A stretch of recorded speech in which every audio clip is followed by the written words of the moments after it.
یہ تو بہت ہی غلط بات ہے. مولانا فضل الرحمان نے عمران خان کی حکومت بنتے ہی اسلام آباد میں بڑا دھرنا دیا تھا, کوئی پابندی نہیں لگائی گئی تھی, بڑا زوردار. اور عدنان صاحب جس طریقے سے ہم دیکھ رہے ہیں کہ یہ سب کا رائٹ ہے پروٹیسٹ کرنا, اور پرامن پروٹیسٹ کرنے کا کہا جا رہا تھا, دھرنا دینے کا کہا جا رہا تھا پی ٹی آئی کی جانب سے, لیکن یہ پرامن اب کیسے رہے گا؟ کیونکہ عمران خان صاحب تو اب یہ کہہ رہے ہیں کہ ہم جائیں گے, لازمی جائیں گے, پہنچ کے دکھائیں گے. دوسرا ہم کہہ رہے ہیں کہ ہم آپ کو روک کے دکھائیں گے. رانا ثناءاللہ صاحب یہ کہہ رہے ہیں. اس کا مطلب ہے کہ تصادم ہوگا, اس کا مطلب ہے کہ ڈنڈے بھی برسائے جائیں گے, روکا بھی جائے گا, گرفتاریاں تو آلریڈی ہو رہی ہیں, تو یہ تو پھر خونی تصادم کی طرف پوری سچویشن چلی جائے گی. تو پھر سچویشن ہم اچھی تو نہیں دیکھ رہے آنے والے 1-2 دنوں میں. 100% آپ نے بہت اچھا تجزیہ کیا ہے. بالکل ایسا ہی تصادم نظر آ رہا ہے, کیونکہ خیبر پختونخوا سے اگر فرض کریں 1 لاکھ, وہ تو 10-15 لاکھ کہہ رہے ہیں, لیکن اگر 70-80 ہزار لوگ بھی آ جائیں اور وہ جوش و جذبے کے ساتھ ڈٹ جائیں, تو سول انتظامیہ ان کا مقابلہ نہیں کر سکتی, انہیں نہیں روک سکتی. اس کے لیے انہیں رینجرز یا فوج بلانی پڑے گی. تصادم کا خطرہ بہت زیادہ ہے, اور اگر یہ کئی دن تک جاری رہی صورتحال تو ملک سٹینڈ سٹل پہ ہے. پھر غیر آئینی قوتوں کو موقع ملے گا مداخلت کا. یہ جمہوریت کا تو طریقہ یہی ہے کہ مذاکرات کیے جائیں, کوئی درمیانی راستہ نکال لیا جائے. کچھ عمران خان جو ہیں وہ اپنے موقف میں نرمی کریں, کچھ حکومت کرے اور درمیان کا راستہ نکال لیں. لیکن اگر یہ نہیں کرتے تو پھر پورا ملک جو ہے اس وقت سٹینڈ سٹل پہ تو آ گیا ہے. پیٹرول کی بھی فراہمی بند ہو رہی ہے, اسکول بند ہیں جیسے آپ نے پوری تفصیل ابھی بتائی ہے, انٹرنیٹ کو بھی بند کرنے کی باتیں ہو رہی ہیں. تو اس طرح تو ملک جو ہے نہیں چل سکتا, معیشت بھی تباہ ہوگی. اچھا عدنان صاحب, اگر یہ وہاں پر پہنچ جاتے ہیں, دھرنا دے دیتے ہیں اور یہ دھرنا جاری رہتا ہے, آپ سمجھتے ہیں کہ اس سے اتنا پریشر بلڈ ہوگا گورنمنٹ پر کہ نئے انتخابات ہو جائیں گے؟ دیکھیں بات یہ ہے کہ اگر تو لوگ زیادہ ہوں, 50,000 سے زیادہ لوگ, اور وہ مستقل بیٹھے رہیں اور کافی دیر تک بیٹھے رہیں, پھر تو حکومت پریشر میں آ جائے گی. لیکن اگر 2-3 دن کے لیے ہو, پھر حکومت پریشر میں نہیں آئے. لیکن انہوں نے غلطی یہ کی ہے کہ اوور کل کر دیا ہے. انہوں نے خود ہی پہیا جام کر دیا. پہیا جام کی تو کال دی نہیں تھی عمران خان نے. پورا پنجاب جو ہے پہیا جام ہے اس وقت. بالکل حکومت نے ایسا کیا ہے سڑکیں بند کر کے کہ ٹرانسپورٹ اب نہیں چل سکتی, تمام لوگ ایک جگہ سے دوسری جگہ نہیں جا سکتے. تو یہ جو صورتحال ہے کہ آپ پورے کاروبار زندگی کو مفلوج اور معطل کر دیا, یہ تو اپوزیشن چاہتی ہے, یہ کام خود حکومت نہیں کر دیا ہے. اور آج سپریم کورٹ نے نوٹس لے لیا ہے.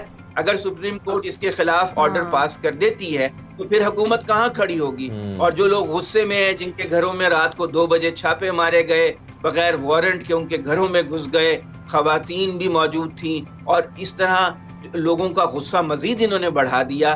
وہ لوگ اگر وہاں پر فرض کریں کہ اگر 50, 60, 70 ہزار لوگ اسلام آباد میں جا کے بیٹھ جاتے ہیں اور زیادہ عرصے کے لیے بیٹھ جاتے ہیں, پھر حکومت چلانا مشکل ہوگا. میرا خیال ہے کہ اگلے 2-3 دن میں کوئی بڑا فیصلہ کرنا پڑے گا. اس طرح کام چلے گا نہیں. اور اگر اللہ نہ کرے کوئی گولی چل گئی, لوگ زخمی ہو گئے اور کوئی بڑا سانحہ ہو گیا, تو پھر تو مصیبت اور زیادہ ہو جائے گی. اللہ نہ کرے عدنان سر, اللہ نہ کرے. اللہ تعالیٰ آپ کی اس دعا کو بھی قبول کرے اور حالات بھی بہتر کی طرف نظر آئیں.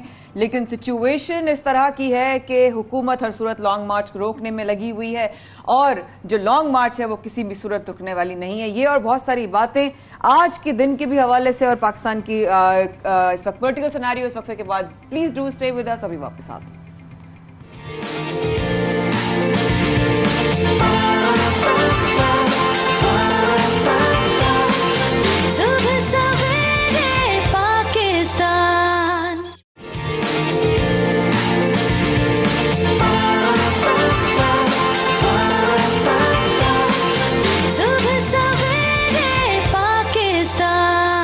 پھر ہمارے ساتھ آنے کا بہت شکریہ. شاہزیب اور مایا آپ لوگوں کے ساتھ صبح سویرے پاکستان میں i2 نیوز پہ براہ راست اس بات کو اور اس سوچ کو ہم نے وقفے میں بھی نہیں چھوڑا, اور ہم لوگ یہی ڈسکس کر رہے تھے کہ جو سچویشن اس وقت نظر آ رہی ہے واقعی پریشان کن ہے.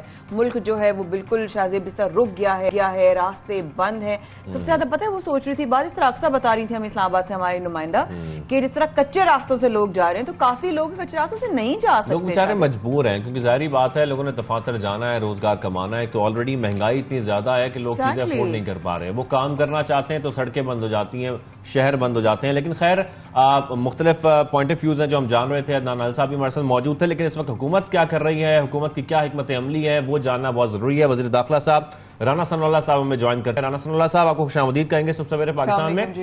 رانا صاحب اس وقت کیا صورتحال ہے, کیونکہ ہم دیکھ رہے تھے آپ کی جانب سے یہ کہا گیا مختلف شوز میں کہ ہم روک کے دکھائیں گے, عمران خان صاحب یہ کہہ رہے ہیں کہ ہم پہنچ کے دکھائیں گے. اس وقت صورتحال کیا ہے, کنٹینرز لگائے جا رہے ہیں, روکا جا رہا ہے, نہیں پہنچنے دیا جائے گا؟ دیکھیں ان دونوں جو بات آپ نے جن کا حوالہ دیا ہے اس کا آپ جو ہے وہ نیت بھی آپ دیکھ لیں اور مقصد بھی دیکھ. ہم کیوں روکنا چاہتے ہیں؟ یہ جو اسلحہ کا ذخیرہ برآمد ہوا ہے اب لاہور سے, اور ایک کسی طرح کی خبر تھوڑی دیر تک آپ کو اسلام آباد سے بھی ملے گی, اور ایک ٹائروں کا ذخیرہ جس سے میرا خیال ہے کہ اتنے ٹائر اگر چلے تو پورا اسلام آباد جو ہے وہ دھوئیں میں گم ہو جائے. تو یہ کیا مقاصد ہیں, یہ کس مقصد کے لیے جو ہے وہ یہاں پہ جو ہے یہ آنا چاہتے ہیں؟ اور اس یعنی ایک ایول ڈیزائن کو, اس فتنے اور فساد کو اگر اوائڈ کرنے کے لیے ہم اگر ان کو روکیں گے نہیں یا روکیں نہ, تو پھر آپ بتائیں کہ اس کی پھر کیا کو اور دوسری صورت کیا ہو سکتی ہے؟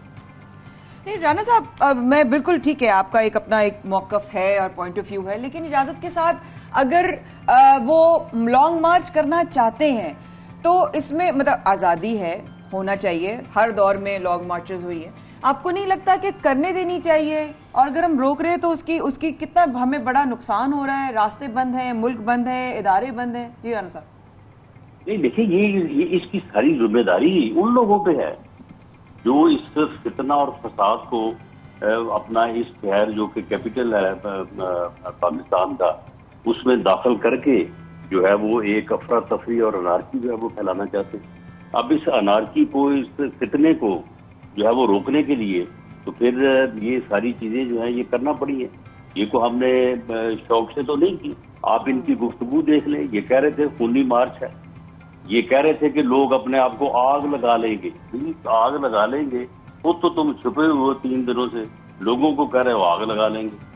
اور وہاں پہ یہ ہے ایک وفاقی اکائی میں بیٹھ کے وہاں پہ یعنی حکومتی وسائل کو بروئے کار ڈال کے, کیا پشاور کے یعنی کے پی کے لوگوں نے ان کو حکومت اس لیے دی تھی کہ آپ یہاں سے اسلحہ اکٹھا کریں, یہاں سے آپ جو ہے وہ صوبائی حکومت کے وسائل کو اکٹھا کریں اور وفاق کے اوپر چڑھائی کر دیں.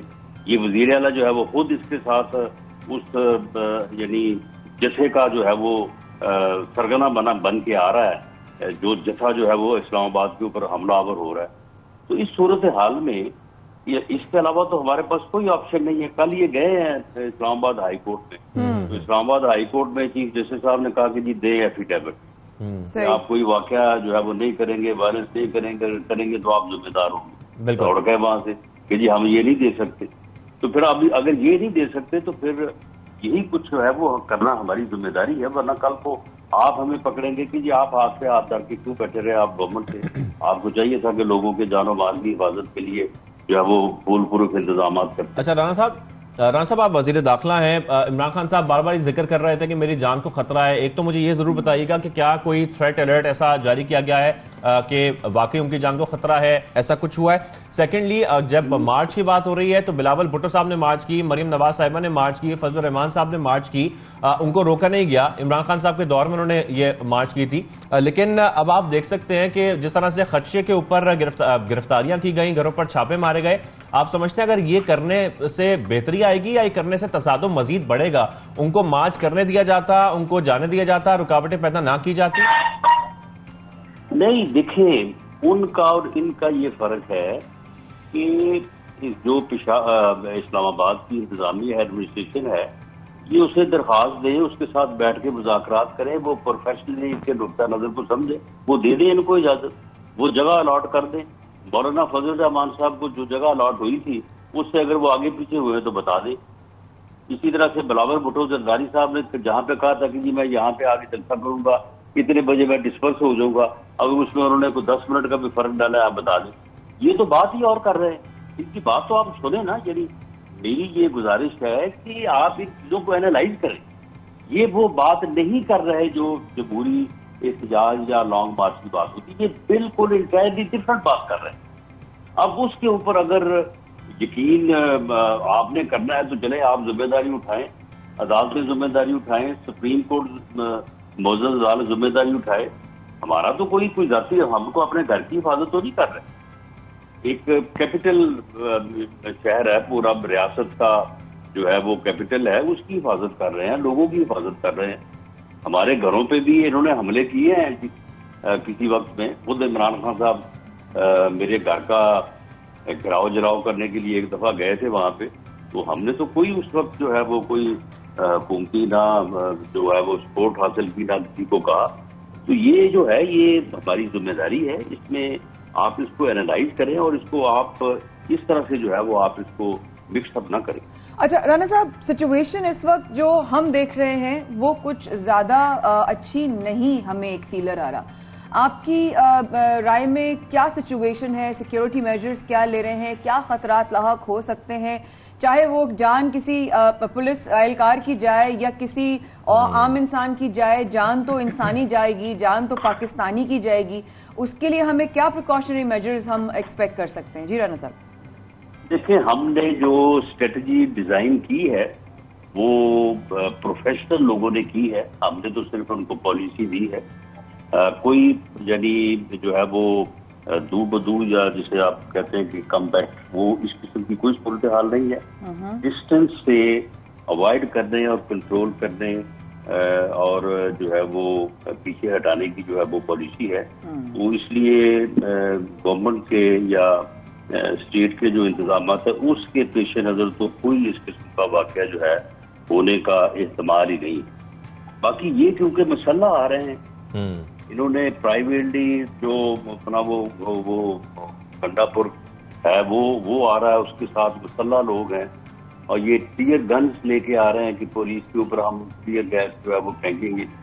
تو یہ ساری چیزیں جو ہیں، اگر اب وہاں سے اگر وائلنس ہوتی ہے اور اس وائلنس کے نتیجے میں یہ خود ہی، کیونکہ یہ انہوں نے کل اپنی نجی میسج میں بات کیا ہے کہ کم از کم اگر ہمیں کوئی 5-7 لاشیں مل جائیں، ڈیڈ باڈیز مل جائیں، تو ہم اپنے مقصد میں کامیاب ہو جائیں گے۔ اب اس چیز کو حاصل کرنے کے لیے اگر یہ کوئی ڈرامہ کرتے ہیں یا کوئی اس قسم کا کوئی فساد کرتے ہیں، تو ہم نے کیمرے جو ہیں وہ لگائے ہیں ہر جگہ پہ جہاں رانا صاحب کوئی انٹریکشن ہوگا۔ رانا صاحب، ایک طرف حکومت کھڑی ہے، کیپچر کریں گے ود ایویڈنس، ایک طرف حکومت کھڑی ہے، ایک طرف ہم دیکھ رہے ہیں عمران خان صاحب یہ مارچ کر رہے ہیں، لیکن جب ایسے حالات ہوتے ہیں، جب اس قسم کے تصادم ہوتے ہیں، تو کوئی تیسرا فائدہ اٹھا لیتا ہے۔ آپ سمجھتے ہیں، آپ وزیر داخلہ ہیں، کہ کوئی ایسا خطرہ بھی ہے کہ کوئی تیسرا فائدہ اٹھا سکتا ہے جس سے ملک کو کافی نقصان پہنچ سکتا ہے؟ یہ اسی کے پیش نظر ہم نے کوئی تقریباً جو ہے وہ مختلف جگہوں پہ جو ہے وہ کیمرے لگائے ہیں، جن کی تعداد کم و بیش جو ہے وہ کوئی 400-500 کے لگ بھگ ہے۔ تو اگر کوئی ایسا فائدہ اٹھائے گا تو انشاءاللہ تعالی ہم کوئی زبانی الزام تراشی نہیں کریں گے، ہم ود ایویڈنس جو ہے وہ ہر چیز کیپچر کریں گے اور وہ ہم پیش کریں گے قوم کے سامنے کہ یہ ان لوگوں نے کی۔ اب آپ مجھے بتائیں کہ یہ بنی گالہ سے اٹھ کے جو ہے یہ پشاور کیا لینے چلے گئے؟ یہ سارے پنجاب سے بھاگ کے یہ پشاور کی چلے گئے؟ یہ رہتے نا یہاں پہ، اور یہاں پہ رہ کے جو ہے وہ سارے انتظامات کرتے اور لوگوں کو بلاتے۔ رانا صاحب، کیوں چلے گئے آپ کی نظر میں؟ اس لیے چلے گئے ہیں کہ لوگوں کو زیادہ سے زیادہ جو ہے وہ گمراہی کا شکار کر کے، پرجوش کر کے ان کو اپنے ساتھ لے کے آئیں۔ ان کو یہ تھا کہ اگر ہم ادھر بنی گالہ میں بیٹھے رہیں گے تو کوئی نہیں آئے گا۔ رانا صاحب، آخر میں صرف ایک بات بتا دیں، 126 دن کے دھرنے نے حکومت تبدیل کر دی، آپ سمجھتے ہیں کہ اس بار بھی دھرنے سے کوئی ایسا ہی اثر پڑے گا؟ نہیں، 126 دن کے دھرنے نے کب حکومت تبدیل کی تھی؟ اس کے بعد حکومت ہم نے تقریباً میرا خیال 4 سال اس کے بعد حکومت کی ہے۔ دھرنوں سے حکومت تو تبدیل نہیں ہوتی، لیکن بہرحال یہ ہے کہ ملک کا نقصان ہوتا ہے۔ اس وقت اکانومی جو ہے وہ آپ کی وہ بالکل جو ہے وہ اب وہ الفاظ ایج پر کھڑی ہے، اپنی زبان پہ نہیں لانے چاہیے۔ وہ اس صورتحال میں کھڑی ہے کہ جسے میلٹ ڈاؤن کہتے ہیں، یہ ہونے کو ہے۔ ہماری پارٹی میں ایک بہت اسٹرانگ رائے، بلکہ ہمارے قائد میاں نواز شریف صاحب بھی اس بات کے اوپر جو ہے وہ کلیئر نہیں تھے، وہ بھی یہ کہہ رہے تھے کہ ہمیں یہ گند نہیں اٹھانا چاہیے، ہمیں ذمہ داری نہیں لینی چاہیے۔ لیکن آخر ریاست ہے، اگر اس طرح سے لوگ توڑ کے بھاگیں گے تو پھر تباہی آئے گی تو پھر شکار تو سارے ہی ہوں گے نا، کوئی ہم بچ تو نہیں جائیں گے. اللہ آسانی کے اس صورتحال میں جو ہے وہ ہم نے یہ فیصلہ کیا ہے، اور اس فیصلے کو میں سمجھتا ہوں کہ پوری قوم کو سپورٹ کرنا چاہیے. آپ سب کو جو ہے وہ سپورٹ کرنا چاہیے. پاکستان میں اگر انارکی ہوتی ہے، افراتفری ہوتی ہے، تو اس کا بینیفیشری کوئی نہیں ہوگا. یہ بھی نہیں ہوں گے، عمران خان صاحب بھی نہیں ہوں گے. وہ اس لیے جو ہے یہ میں سمجھتا ہوں کہ یہ رویہ جو انہوں نے اپنایا ہے چڑھائی کرنے کا کہ جی ہم آ رہے ہیں جی، یہ جو ہے یہ رویہ یہ غلط ہے.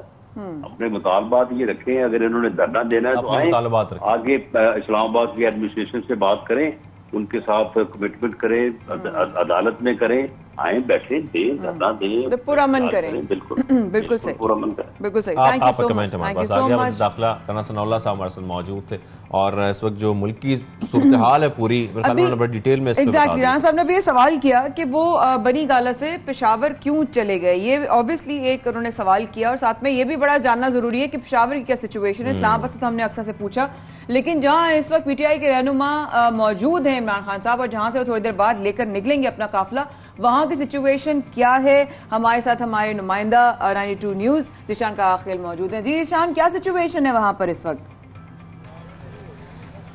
جی مایا، اس وقت میں پشاور ٹول پلازے پر موجود ہوں، اور یہاں پر صبح سے جو ہے ہلا گلا دیکھنے کو مل رہا ہے. صبح سے ہی جو ہے نہ صرف مرد بلکہ خواتین، بچے، بزرگ اور خصوصی طور پر جو خصوصی افراد ہیں ان کی بڑی تعداد جو ہے یہاں پر جمع ہو گئی تھی، اور کچھ جو ہے وہ ثوابی کی جانب جو ہے وہ روانہ بھی ہو چکے ہیں. یہاں پر تو کوئی رکاوٹیں نہیں ہے، کیونکہ خیبر پختونخوا میں پی ٹی آئی کی حکومت ہے، اس لیے پشاور سے ثوابی تک بآسانی جو ہے یہ لوگ سفر کر سکتے ہیں. اس لیے یہاں پر کسی قسم کی نہ تو کنٹینر لگائی گئی ہے، نہ سڑک کو بند کیا گیا ہے، لیکن یہاں پر جو ہے اس کے بعد ثوابی کے مقام پر جو ہے رکاوٹیں کڑی کر دی گئی ہے، کنٹینرز لگا دیے گئے ہیں، مٹی سے جو ہے وہ سڑکوں کو بند کر دیا گیا ہے، موٹر وے، جی ٹی روڈ دونوں کو جو ہے بند کر دیا گیا ہے. اور کارکنان کا جو جذبہ ہے، جوش ہے، وہ قابل دید ہے، اور ان کے مطابق وہ ہر صورت اسلام آباد پہنچیں گے اور وہاں پر جو اپنا احتجاج ریکارڈ کریں گے. عمران خان بھی جو ہے وہ پشاور سے روانہ ہوں گے. ورکر موجود ہے اور ہر صورت اسلام آباد پہنچیں گے، یہ کارکنان کی طرف سے کہا جا رہا ہے. لیکن ہماری طرف سے یہ کہا جا رہا ہے کہ چھوٹی سی بریک لے لیتے ہیں. بریک کے واپس آتے ہیں، پھر کچھ اور چیزیں اس پہ ڈسکشن کرنی ہے.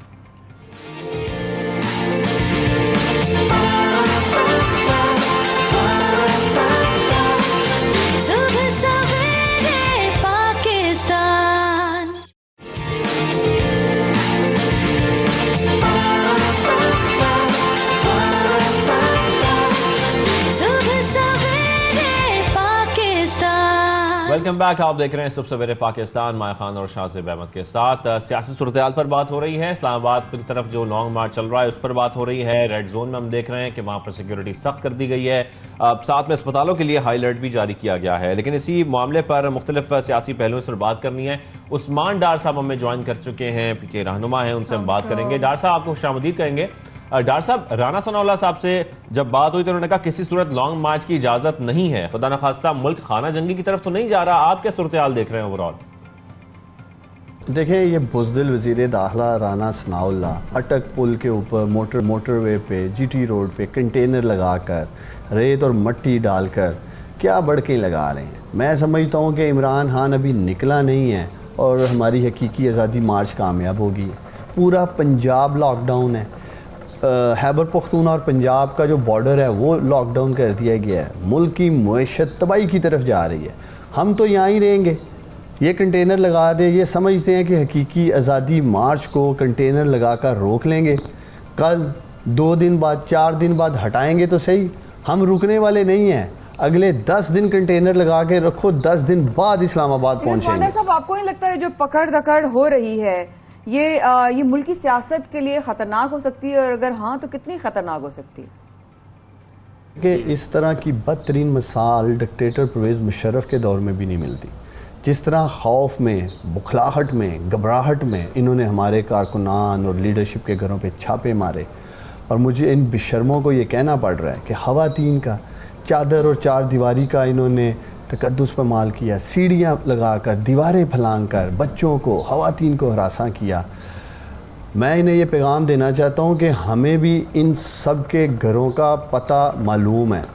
اس حد تک نہ جاؤ کہ پھر ہمیں بھی رد عمل کے لیے ریٹیلیشن کے کریں اور پھر آپ لوگوں کے بھی اہل خانہ ان سب چیزوں کو ڈاکٹر صاحب بھگتیں. اگر یہ پکڑ دھکڑ کا سلسلہ نہ رکا تو پھر پی ٹی آئی کی اگر ہم بات کریں تو آپ لوگوں کی طرف سے کیا سخت رد عمل آ سکتا ہے؟ آپ لوگوں کی کیا پلاننگ ہے؟ دیکھیں کتنے کے پکڑیں گے؟ پاکستان کی جیلیں کم پڑ جائیں گی، یہاں تو نئی جیلیں بنائیں.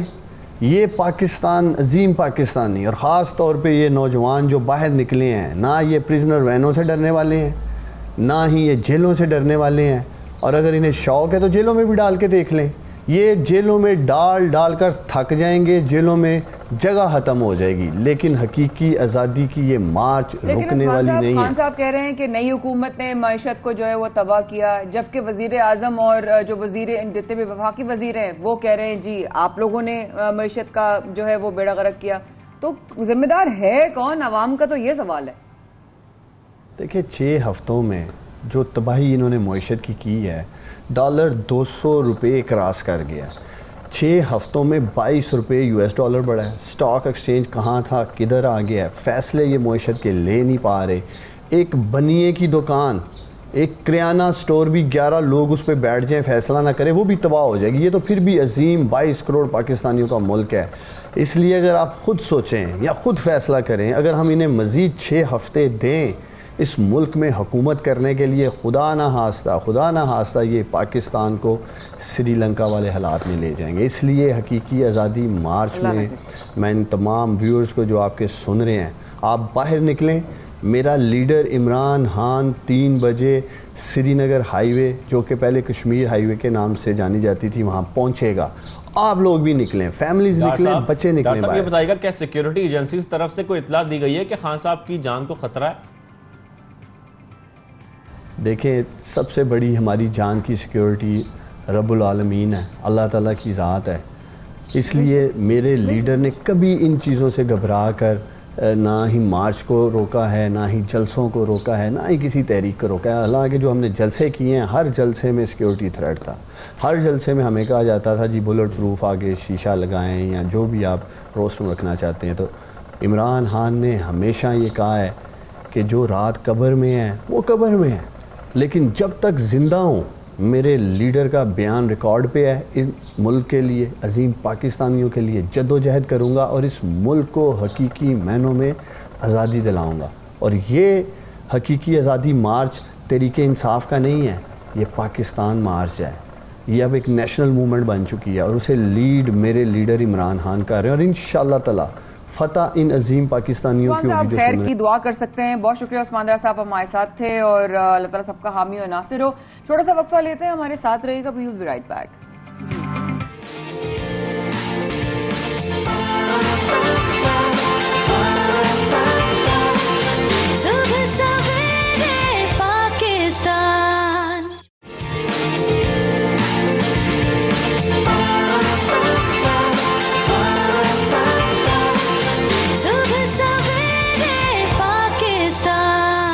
پاکستان میں شاہزیب اور ہمارے ساتھ رہنے کا بہت بہت شکریہ. شاہزیب آپ کون کون سے اسپورٹس کھیلتے ہیں؟ میں کھیلتا ویسے صرف کرکٹ اور باسکٹ بال ہوں، لیکن ایک ہمارا قومی کھیل ہے جس کو بہت اگنور کیا جاتا ہے، لیکن نہیں کرنا چاہیے ہمیں، اور مجھے اس کو دیکھنے میں بڑا مزہ آتا ہے، لیکن مجھے آبویسلی کھیلنی نہیں آتی. ہم ہاکی کی بات کر رہے ہیں، اور ایشیا ہاکی کپ میں قومی ٹیم بہترین کھیل پیش کر رہی ہے، جس پہ ہم بہت پراؤڈ فیل کر رہے ہیں. بہت اچھا لگ رہا ہے کیونکہ روایتی حریف بھارت کے خلاف تو میچ 1-1 سے برابر ہو گیا، وہ ہم سب نے دیکھا. لیکن اگر ہم بات کریں انڈونیشیا کی اور ہمارے شاہینوں کی، تو پاکستان نے ان کو 13 گول سے ہرایا ہے. 13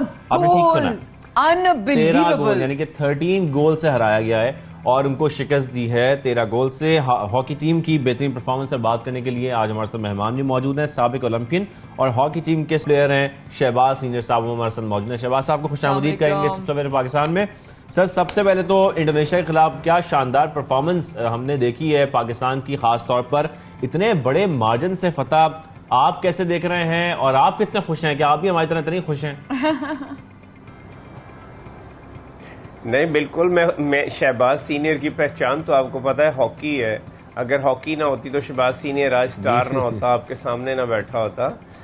بالکل مجھے بہت خوشی ہے. ایشیا کپ ایکچولی آپ لوگوں کو پتہ ہے ایشیا کپ انتہائی امپورٹنٹ اس لیے ہے کہ اگر ہم اس میں اچھا رزلٹ پروڈیوس کرتے ہیں تو ہم آٹومیٹکلی ورلڈ کپ کے لیے کوالیفائی کریں گے, اور پاکستان کا کسی بھی میجر ایونٹ میں واپس آنا ہاکی کے لیے انتہائی ضروری ہے.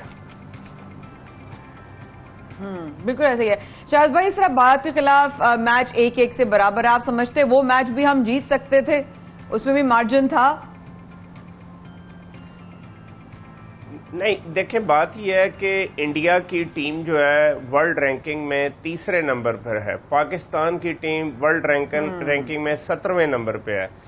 اس میں کوئی شک نہیں کہ انڈیا نے نئی ٹیم جونیئر لڑکے ٹرائی کیے, لیکن میں سمجھتا ہوں کہ یہ بڑا انکریجنگ ریزلٹ ہے جو پاکستان میڈیا لڑکوں کو انکریج کر رہا ہے, اچھے ریزلٹ کا شور کر رہا ہے. یہ بہت اچھی بات ہے, اس سے ہمارے بچوں کے پرفارمنس پہ مزید اچھا اثر پڑے گا انشاءاللہ تعالی. لیکن اگر ہم دیکھتے ہیں سر, ایسا ہے کہ بھارت سے ہم کھیل ان کے خلاف بھی بہت اچھا سکتے ہیں, لیکن ہم تھوڑا سا پریشر لے لیتے ہیں, اس لیے ہماری تھوڑی پرفارمنس جو ہے وہ شاید خراب ہو جاتی ہے. ایسا ہے سر؟ بالکل ایسا ہی ہے, بالکل ٹرو ججمنٹ ہے. اس کی وجہ یہ ہے کہ آپ انٹرنیشنل ایونٹ سے دور ہیں.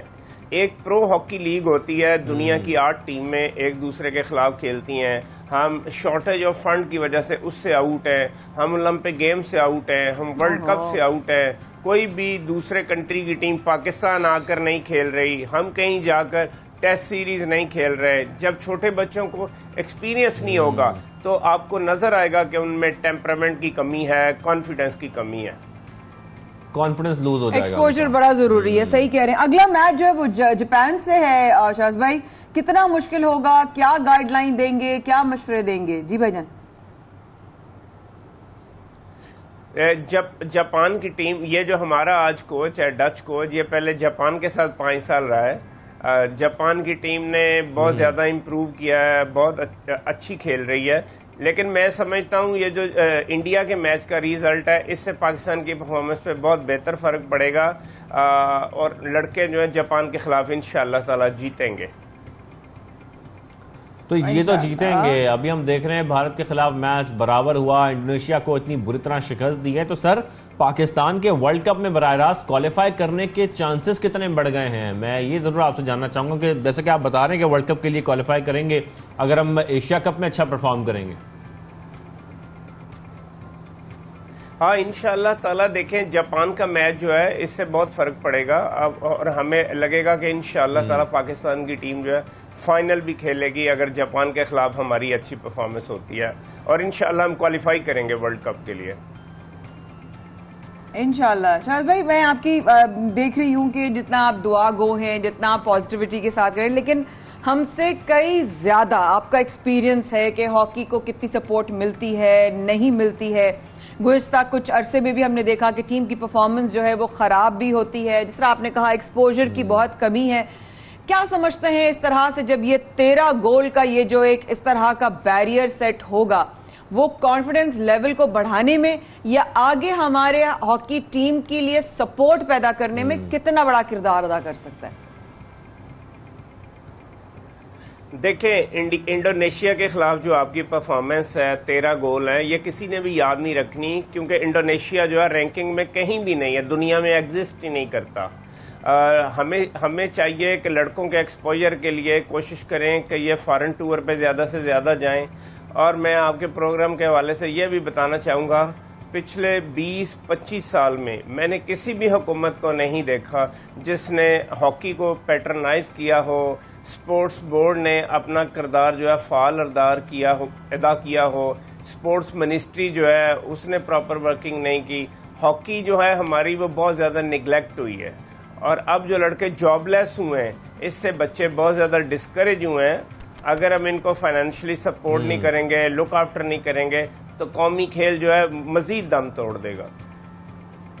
میں اسی طرف آ رہا تھا شہباز صاحب کہ جس طریقے سے ہم کرکٹ کو دیکھتے ہیں, ویسے تو خیر یہ افسوسناک بات ہے کہ ایک کھیل کو اگنور کیا جائے, دوسرے کھیل کو پروموٹ کیا جائے, وہ بھی قومی کھیل کو. کمرشلی ہمارے کرکٹرز بڑے پاپولر ہو جاتے ہیں, پیسہ بہت زیادہ ہے, لوگ ان کو سراہتے بہت زیادہ ہیں, ڈسکشن بہت ہوتی ہیں, ایون کرکٹ پروگرامز بہت ہوتے ہیں, اور ظاہری بات ہے اس میں گلیمر الگ ہے. آپ سمجھتے ہیں کہ ہاکی میں تھوڑا گلیمر کم ہونے کی وجہ سے یا پیسہ کم ہونے کی وجہ سے جس طرح سے ٹیلنٹ آپ کا کرکٹ میں سامنے آتا ہے وہ ہاکی میں سامنے نہیں آ پاتا، اور اس کو ہمیں نکالنے کی ضرورت ہے تاکہ نئے لڑکے ہاکی میں آئیں اور اس گیم کو پروموٹ بھی کریں، اور ظاہری بات ہے زیادہ سے زیادہ ٹیلنٹ آئے گا تو پرفارمنس سے بھی فرق پڑے گا، اچھی پرفارمنس ہوگی؟ اب پچھلے 20 سال میں آپ دیکھیں کہ ڈکلائن پہ گئی ہے، گلیمر تو اس میں آلریڈی تھا بھی نہیں اتنا زیادہ، کمرشلائز نہیں تھی یہ سپورٹس، لیکن ابھی یہ ہوا ہے کہ آپ کی رینکنگ جب اتنی نیچے چلی گئی ہے ایک دم سے، تو جو ہمارے جو کمرشل ادارے ہیں ان لوگوں نے بھی دیکھا کہ وہ مائلیج گین نہیں کر سکتے، اس لیے بھی وہ ان نہیں ہوئے۔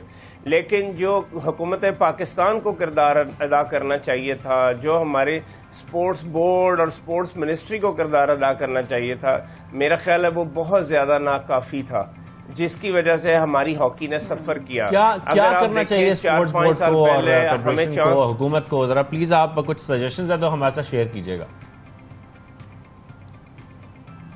اس میں یہ ہے کہ ایک تو جب یہ ہاکی اسٹیڈیمز یا گراؤنڈ بنائے جاتے ہیں تو ہولسم فیسلٹی کے ساتھ بنائے جائیں، جس میں جم ہو، جس میں ہاسٹل ہو، جس میں سوئمنگ پول ہو، اور اس کے علاوہ سینٹرل کانٹریکٹس انٹروڈیوس کرائے جانے چاہیے، ہاکی کو بجٹ کا حصہ بنایا جانا چاہیے، اور اینول ان کی گرانٹ جو ہے وہ ایک ایگزیکٹ اماؤنٹ ہونی چاہیے جسے فیڈریشن کو پتا ہو اور وہ اپنا کیلنڈر ایئر پلان کر سکے۔ ابھی آپ لوگ حیران ہو جائیں گے کہ پاکستان سپورٹس بورڈ کی ہاکی پروموٹ کرنے کے لیے اینول گرانٹ جو ہے صرف 35 لاکھ روپے ہے۔ بس 35 لاکھ میں سر پھر کیا ہم ایکسپیکٹ کریں ہماری ہاکی میں ترقی کی؟ میں وہی کہہ رہا ہوں نا کہ کوئی پلان نہیں ہے حکومت پاکستان کے پاس کہ ہاکی کو ہم نے زندہ کیسے کرنا ہے۔ اگر آپ دیکھیں پاکستان جو ہے ہیروز کی وجہ سے پہچانا جاتا ہے، ہمارے کرکٹرز، ہمارے اسکواش کے لیجنڈ جہانگیر خان، جان شیر خان، اور ہمارے ہاکی کے سٹار 40 سال پرانے، ان کو آج بھی دنیا جانتی ہے صرف اس لیے کہ انہوں نے ہسٹری کریٹ کی ہے۔ تو ہمیں کوشش کرنی چاہیے ہاکی کے ساتھ ساتھ جو ہماری دوسری گیمز ہیں ان پر بھی بھرپور توجہ دیں، اور پاکستان جو ہے دوبارہ سے سر آپ سمجھتے ہیں ایک اور وجہ یہ بھی ہے کہ ہم گلی محلوں میں کرکٹ کھیلتے بچوں کو دیکھتے ہیں، ہر گراؤنڈ میں ہر جگہ پر ہم بچوں کو دیکھتے ہیں کرکٹ کھیلتے ہوئے، اور ظاہری بات ہے پھر آپ کا انٹرسٹ بھی بڑھتا ہے، دیگر بچے ان کو دیکھتے ہیں، ان کا انٹرسٹ بھی بڑھتا ہے، پھر ٹیلنٹ زیادہ نکلتا ہے، ان کی پریکٹس زیادہ ہوتی ہے۔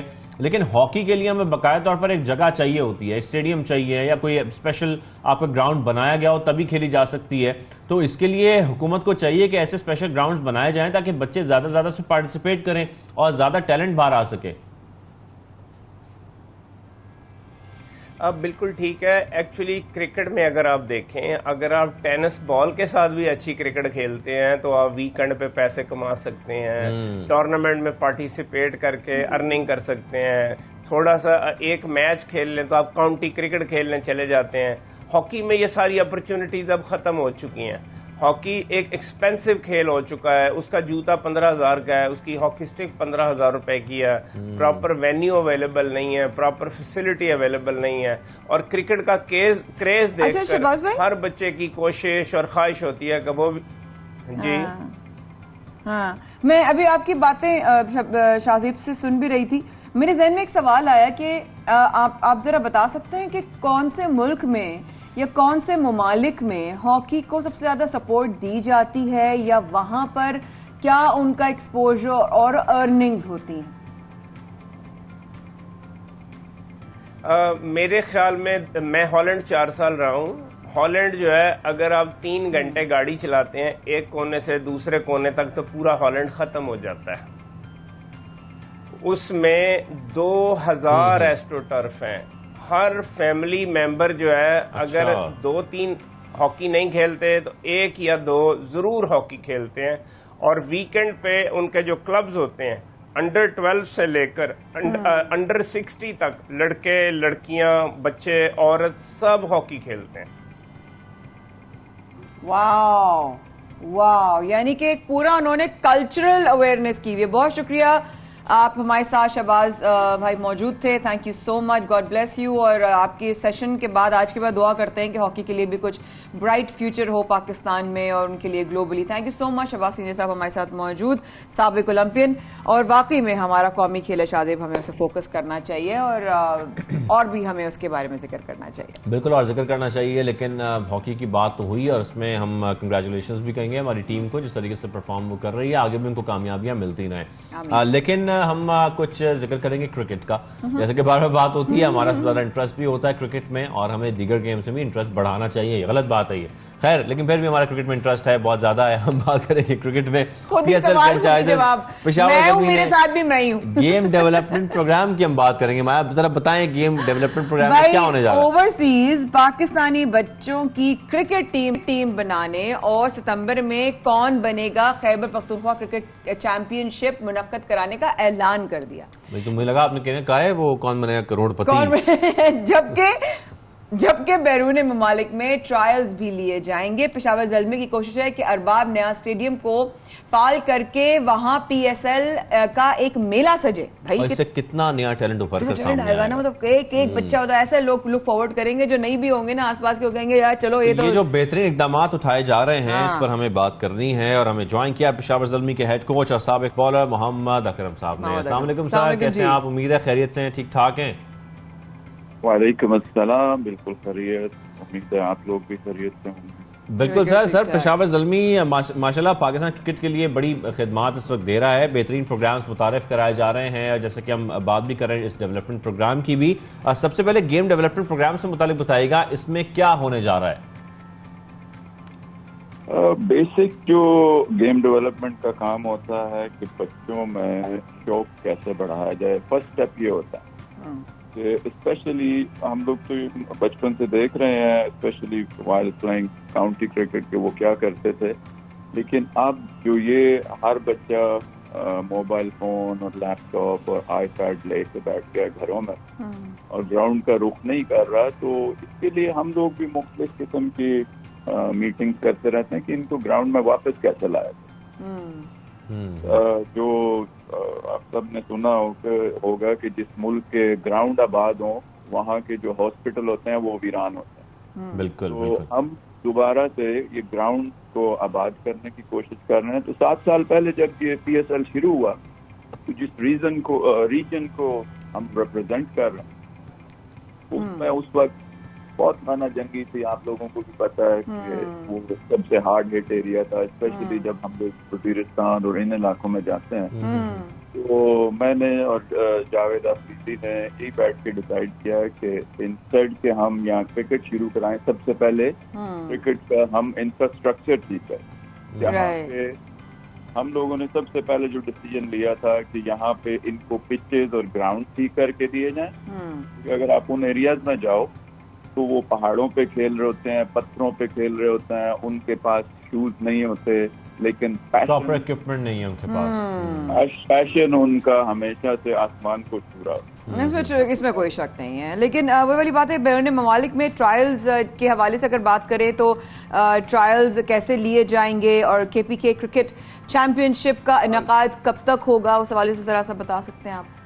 میں اسی طرف آ رہا ہوں. سب سے پہلے آپ نے گیم ڈیولپمنٹ کا پوچھا, تو اس میں ہم لوگوں نے 100 سے زیادہ پچز بنا کے دی. یہاں پہ اگر ہر روز ایک دن 30 بچے بھی پریکٹس کریں تو اس کو ملٹیپلائی کر لیں کہ کتنے بن جاتے ہیں روز بچے وہاں پہ.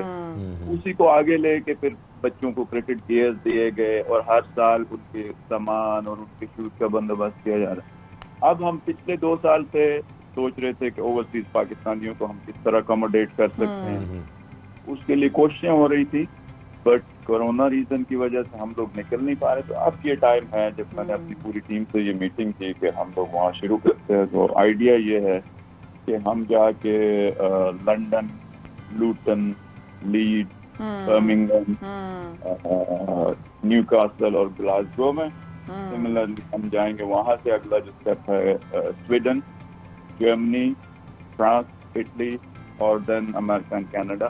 تو جہاں جہاں پہ بھی ہمیں نظر آیا کہ پاکستانی زیادہ تعداد میں موجود ہے, ٹھیک ہے, وہ جو بچہ آج سے 7 سال پہلے 14 سال کا تھا, آج وہ 20 اور 21 سال کا. بالکل. ٹھیک ہے. وہ لوگوں کے ای میل اور میسیجز آتے ہیں کہ آپ یہاں کب آئیں گے, ہمارے بچے اب جوان ہو گئے ہیں, ویٹنگ. تو یہ آئیڈیا ہے وہاں. یہ بڑا اچھا چانس ہے ان تمام اوورسیز پاکستانیوں کے لیے جو وہاں پر بچے ہیں, ٹیلنٹڈ ہیں اور پاکستان کی ٹیم میں اپنے جو خدمات ہیں وہ دینا چاہتے ہیں, تو ان کے لیے بڑا اچھا موقع بھی ہے. لیکن سر ساتھ میں یہ بھی بتائے گا, جس طریقے سے آپ بتا بھی رہے ہیں, خیبر پختونخوا کرکٹ چیمپئن شپ کا بھی ہم ذکر کر رہے تھے, اس کا انعقاد کب ہوگا, اس حوالے سے بھی کچھ ڈیٹیل شیئر کیجیے گا کائنڈلی. آپ جتنے بھی میرے بھائی بہنیں اینکر حضرات ہوتا ہے نا, آپ میں صبر کم ہوتا ہے, اور میں اسی طرف آ رہا ہوں. اصل میں سر ہمارے پاس ٹائم کم ہوتا ہے نا, اس لیے ہمیں صبر بھی کم ہوتا ہے. صبر تو بہت ہے, پرابلم یہ ہوتا ہے کہ ہمیں ٹائم مینج کرنا ہوتا ہے تھوڑا سا. اچھا, اس کا سمپل یہ ہے کہ یہ جو جتنی بھی ہم ٹرائل کریں گے, اس میں سے 2 ٹیمیں بنیں گی, ایک UK 11 اور ایک یورپ 11 کا ہم آپس میں میچ کرائیں گے جو لندن میں ہوگا. اس کے بعد ان میں سے جو ایک اچھی ٹیم بنیں گی وہ ہم بیسٹ جو 12 یا 14 لڑکے وہاں سے نکلیں گے, اس کو لے کے آئیں گے KPK میں. یہاں کی جو ڈسٹرکٹ کرکٹ ہم 8 ٹیموں کے درمیان جو میچ کراتے ہیں اس کا وہ حصہ بنیں گے, اور یہاں کی ڈفرینٹ کنڈیشن میں وہ کھیلیں گے. اور اس میں سے جو سلیکٹ ہوں گے لڑکے, ان کو ہم پھر اپنے ساتھ PSL کے اس میں لے کے جاتے ہیں گرومنگ پرپز کے لیے. ان میں سے جو بہت آؤٹ اسٹینڈنگ ہوتے ہیں ان کے لیے کیش ایوارڈ بھی ہوتے ہیں اور انسینٹیو رکھ دیے جاتے ہیں تاکہ یہ کرکٹ کھیلتے رہیں. اس میں دونوں ہمارے ملک کے جو اندر کرکٹر موجود ہیں ان کا بھی فائدہ ہو رہا ہے, اور جو باہر سے آئیں گے ان کو بھی ایک ایکسپیرینس ملے گا شیئر. صحیح, لیکن اسی حوالے سے کوئی آپ کی PCB سے کوئی بات چیت ہوئی ہے, وہ بھی ذرا بتائیے گا.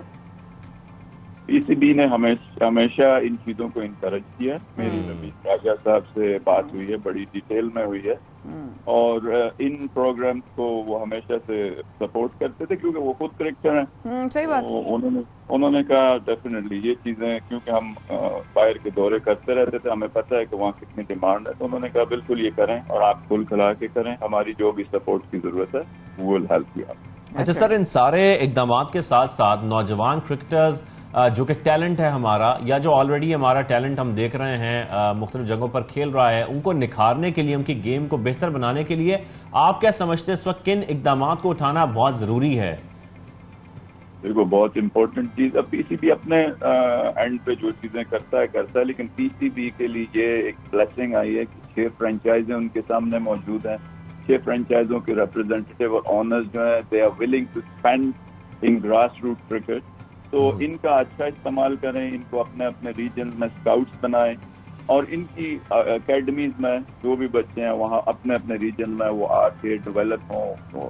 کیونکہ PCB کے لیے تھوڑا سا مشکل ہوتا ہے کہ ان کو کافی پیپر ورک ہوتا ہے, لیکن ہمارے لیے بڑا آسان ہوتا ہے, ہم نے ڈیسیجن لینا اور ہم نے چلے جانا. مجھے آج کوئی بچہ کہے کہ نارتھ وزیرستان ہے تو میں کل گاڑی نکال کے شاید اس کو دیکھنے چلا جاؤں, لیکن ان کا ایک پروسیس ہے وہ لمبا ہو جاتا ہے.